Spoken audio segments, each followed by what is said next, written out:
So, a very good evening. Time for the press preview. It's our first look at what is on the front of tomorrow's papers. And tonight we'll check out the headlines with former London Deputy Mayor for Business, Rajesh Agrawal, and former Conservative Special Advisor, Anita Boateng. Great to see you both. We shall chat in a moment after we've had a look at some of those front pages, beginning with the Telegraph, writing that a potential attack was hours away before the counter-terrorists overnight and this morning.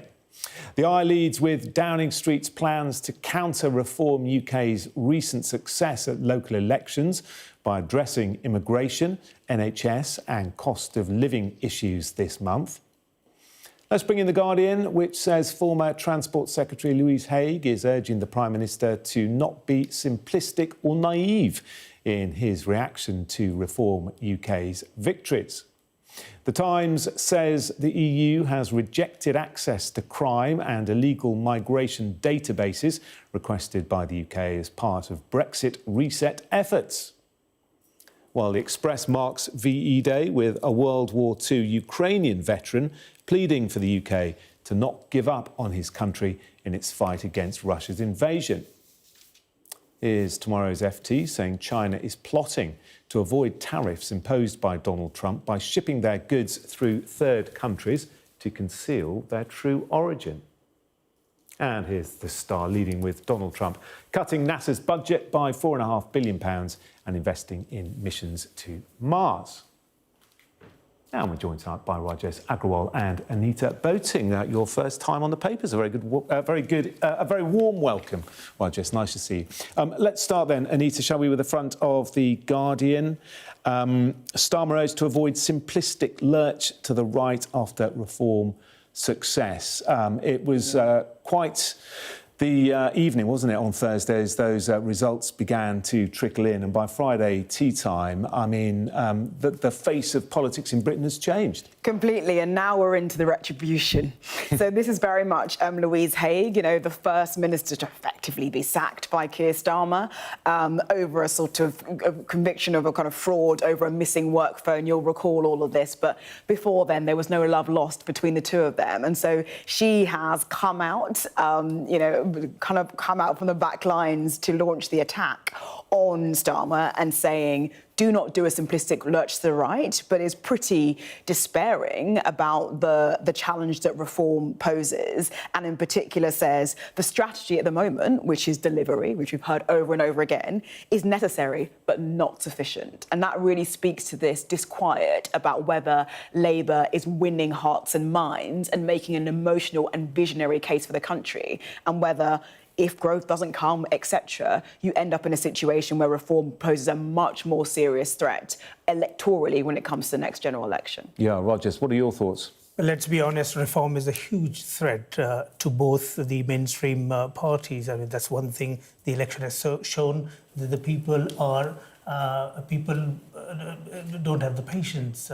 It has been a decade and a half where we have seen little or no economic growth, public services have been in decline, and all that anger is now sort of manifesting on the ballot box, essentially.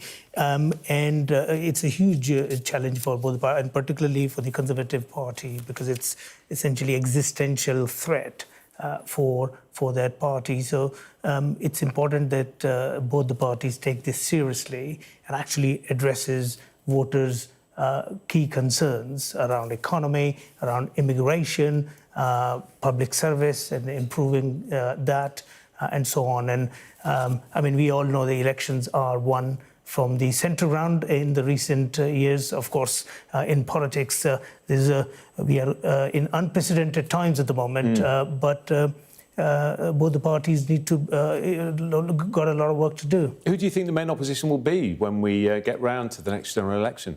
Well, it seems to me reform is coming as a serious threat to the Conservative Party, and you know, if the Conservative Party doesn't sort of put their act together, reform would become a serious contender. You think the same, do you, by the general election? I think there's a lot of road to run between now and the general election, but I think what is really, really clear is that reform has, and there's always been, I think, this space in British politics for a slightly economically left of centre, you might argue, on economics, and a more socially conservative, on social issues. I think there is a coalition that can be built there, and I think UKIP has exploited it. The Brexit Party and the Brexit vote, in some ways, arguably exploited it. And now you have Reform that are parking themselves smack bang in that position. And I think that actually none of the mainstream parties really know how to deal with that. And so that populist approach could upend the entire system completely. And I think there's no guarantees of the Conservative Party's survival, of any party's survival. Yeah, it's a similar message on the front of the Times. Fight off reform with higher taxes and spending, the Prime Minister is told. And then if we move on to the Eye, Labour hopes immigration crackdown can halt reform UK. It's really interesting, isn't it, how big immigration is when you ask voters what they're most concerned about. So the economy clearly is always a key concern, but immigration really is a problem for many people. And this government have been in power for 10 months and perhaps haven't got the handle on it, which many people believed that they might have. Well, immigration has always been quite there in terms of discussion within the sort of public mind. However, when things are not going well, that's when immigration is often used by the far right as a mechanism, as an issue to divide the communities. And it's very important that immigration is not used to divide our communities. All the economists will agree that immigration is good for the country, is good for the pocket, good for the economy of the country, and we must distinguish between legal and illegal immigration. I'm an immigrant myself. I came to this country with almost nothing, but have contributed hugely to this country, like many other immigrants. So it's quite important to distinguish between the two. And when things are not going well, when the economy is not doing well, and there's been austerity, etc., the result is that it's being used by Reform and other parties, and it's become big. But that's where it's important for both the mainstream parties to actually explain to the people the difference between legal and illegal immigration, and ultimately address the concerns of people around economy and public services. Of course. And it's interesting now with Reform in control of local authorities, they're already making noises about what they might do to tackle this issue as they see it, aren't they? And that could cause all sorts of rows going forward. Yes, and I think where obviously local council, I've been a local councillor, are at the very sharp end of some of these policies, particularly kind of immigration hotels, which are incredibly unpopular in communities. It will not astound you to know.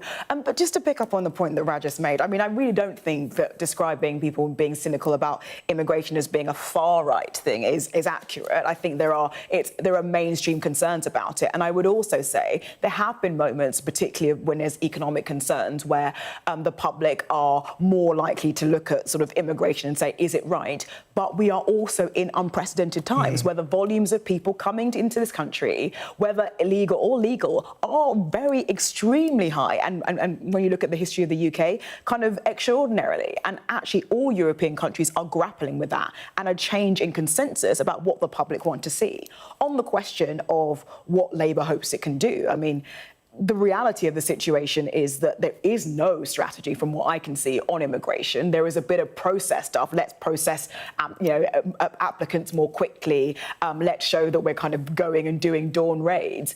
But that clearly is not going to be enough. And I think Louise Haigh is onto something when she says you can do delivery, but unless you have a real clear objective, it's not going to cut through and connect with the voters. No, quick thought on that before we head to a break? Well, immigration is one of those issues which will take time to sort of get grips on. I mean, it's been a decade and a half of that this country has sort of suffered with.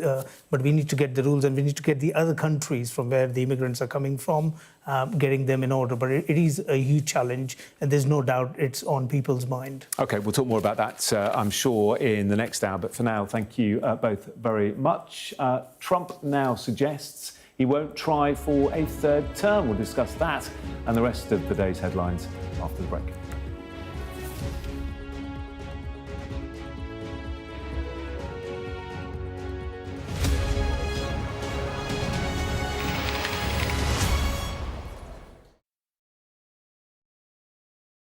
I'm Deborah Haynes, Sky's security and defence editor. The reality of life under Russian fire. People don't want to leave, even though help is here to evacuate them. They say they want to sort out their belongings first. It's absolute chaos. Fire, shouts the commander. There's a dash to safety as Russian drones will be trying to find this position. We've now got to wait inside the shelter to see if there is incoming. I've been covering Russia's full-scale war since it began, witnessing the terror and the trauma. When rockets fall, I try to hide my head under my toys. Illustrating Ukraine's lost childhood, hopes and dreams framed by war. Conflict in the Middle East is another major focus. An incredibly dangerous moment. We saw the missiles streaking across the sky. We saw the intercept going up, and then we saw the explosions when the intercepts were successful. With global threats rising, I also explored defence and security in the UK and across NATO. This US aircraft carrier is operating in European waters in a deliberate show of force.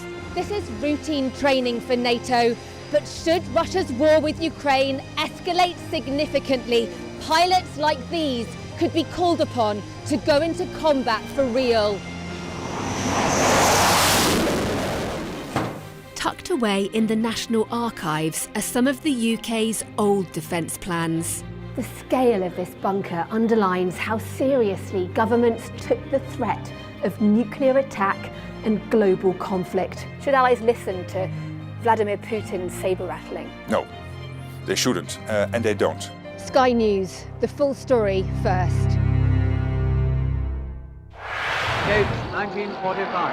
The day of victory in Europe. Hostilities will end the 8th of May. We may allow ourselves a brief period of rejoicing. 80 years on from that historic moment, we will be at the heart of the events as we reflect, remember and celebrate together. Join us for the full story of VE Day on Sky News.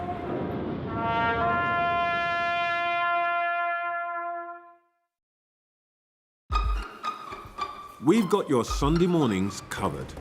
From the front page and the sounds of the streets to the voices of the people who make the major calls and big picture politics beyond Westminster. We'll put you at the heart of our story. I'm ready. Are you? Join me, Trevor Phillips, Sunday mornings on Sky News. We arrive. A secret hospital hidden in the Myanmar jungle, treating the victims of this bloody war. This is Myanmar today. Its military rulers don't want the world to see, but we have. I fight for my own future. I fight for my generation's future. This is an actual crime. They don't care for that. Myanmar army is only a couple of kilometers away. So this is a major humanitarian disaster.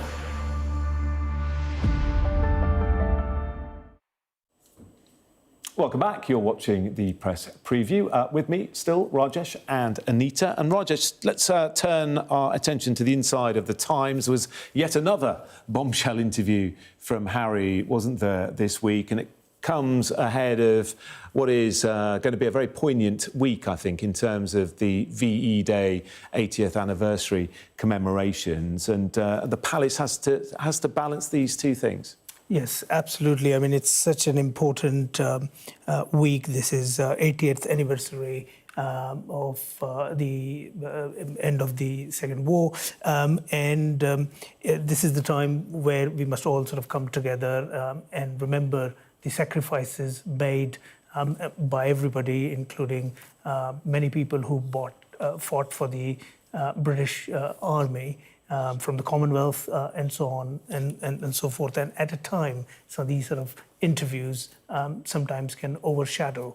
And the kind of interview that Prince Harry gave it to me, to my mind, it's sort of making things just worse. I mean, a lot of these things shouldn't be in the public. I think if they want to reconcile, which is a very well-meaning thought, it must be done in the private and not public. Anita? Yeah, I mean, so Thursday is going to be a huge day, and it's one where the royal family is front and centre. And then you have this extraordinarily candid interview from Prince Harry talking about how he doesn't think his father's got long to live, that he feels, very much a good old establishment stitch up in not getting the automatic police protection that he was trying to get for himself. And obviously we know that, like, the late Queen Elizabeth had a peculiarly huge attachment to VE Day, given she went out on the streets. That's so right. it's a really kind of emotional time in general. And unsurprisingly, the palace has said, they really hope nothing will detract or distract from that. But look at us right now, what we're talking about, not VE Day, but really Harry's remarks. This is a problem. Yeah, and tomorrow the royals will watch a military procession fly past as well. They're hosting a tea party at Buckingham Palace. They want to be concentrating on that rather than what everyone has been saying following that interview with Harry. OK, let's move on, shall we, to talk about Donald Trump. He's put an end to the speculation, apparently, Rajesh, that he'll run for a third term as president. Now, the US Constitution says you can't run for a third term, but there was speculation that maybe he'd try and change the rules. Well, speculation was not without anything. I think he's alluded that in his own interviews in the past, and I hope he meant that he doesn't want a third consecutive term and not just a third term and sort of change his words. But they must follow the sort of Constitution. He has this is his second term, and this should be the very last one. But you never know with some of these things. Making U-turns is quite a sort of classic Trump style. Yeah, he said people have been wearing Trump 2028 caps. Yes, exactly. And he clearly loves that. He wants the clamour, he wants the adoration, the adulation, and the hopes that we will get more of Trump. But I actually think that looking at the pace at which he has tried to implement change and ignored most of the conventions around how you make change in America, he is clearly a man in a hurry. And that's not just about the midterms. That is about his legacy. So I do think this actually jives with that, and I think that even him biting off, the Constitution might be, a step slightly too far. OK. So I'm unsurprised by that. All right. And finally, we're just going to finish, Rajesh, with Warren Buffett setting a leaving date after what has been quite the career.